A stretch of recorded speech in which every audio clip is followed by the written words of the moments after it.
Women have been key to the success of the Labour Party since its birth. Strong female figures have served the party as MPs, cabinet ministers and deputy leaders. And I believe that Labour is the only party that has really, truly championed policies that have made a difference to women's lives. Since our new leader, Jeremy Corbyn, was elected, I think there is a problem with women in the Labour Party. We have a male leader, a male deputy leader, a male general secretary, all our mayoral candidates are male. And here we are in 2016, and we still haven't managed to ever elect a female leader of our party. Until recently, I was a Labour Special Advisor working for former Deputy Leader Harriet Harman. Right, you get in the car, I'll let you get in first. I invited Harriet to relive the glory days of pink transportation in the very special Newsnight limo. Harriet, thank you so much for coming. Do you like the pink limo? I think it's absolutely marvellous, and if it's pink, I'm here. And does it remind you of fond memories of the pink bus? It does. They would have been fonder memories if we'd have actually won the election. How does it make you feel that we have an all-male sweep at the top of the Labour Party? Well, I just think we can't have a men-only leadership when we are the party for women and for equality. And women in this country expect to see men and women working together on equal terms. That's what the Labour Party believes in. And we can't have an all-male leadership again, and therefore we'll have to change the rules.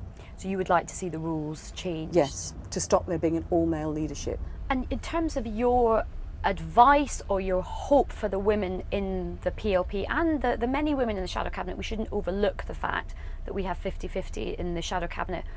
What do you want to see them do? The truth is that women's rights are never going to be taken forward by men in the party, whether they are men on the left, whether they're men on the centre or men on the right.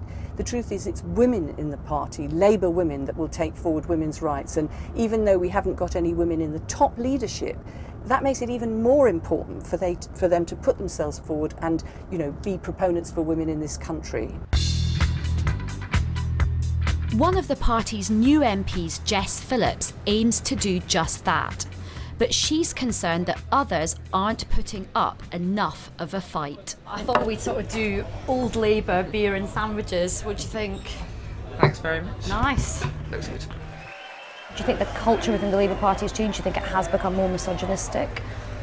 What I think is more worrying about the culture in the Labour Party is very left-wing feminists are putting up with a lot more than they would have from any other man because Jeremy Corbyn's saying it. Had Tony Blair not given any of the top jobs to a woman, had that same makeup of his team existed, people would rightly have been up in arms, but it's sort of a bit like some people in the Labour Party are accepting sort of low-level non-violent misogyny because it's Jeremy doing it. Do you ever think about a shot at the title at some point in the future? Yes, absolutely. I would consider doing it a long time in the future. It's not something I'm planning on doing anytime soon, but it's absolutely something that I would do in the future, yeah.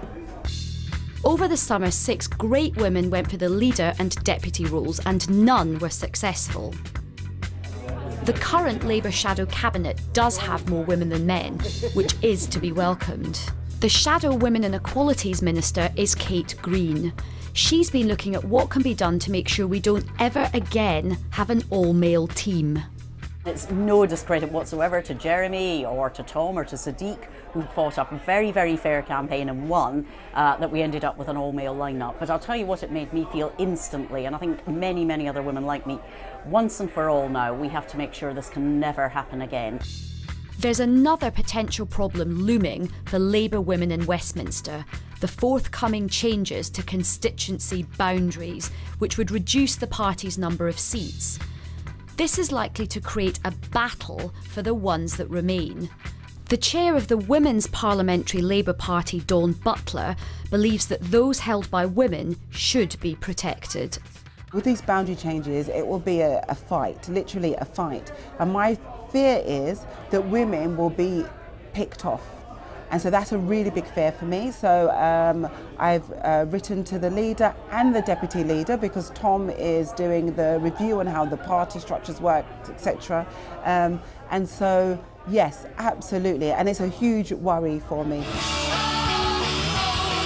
The kind of long-term changes that Labour women want will take time to introduce, but some changes are happening right now.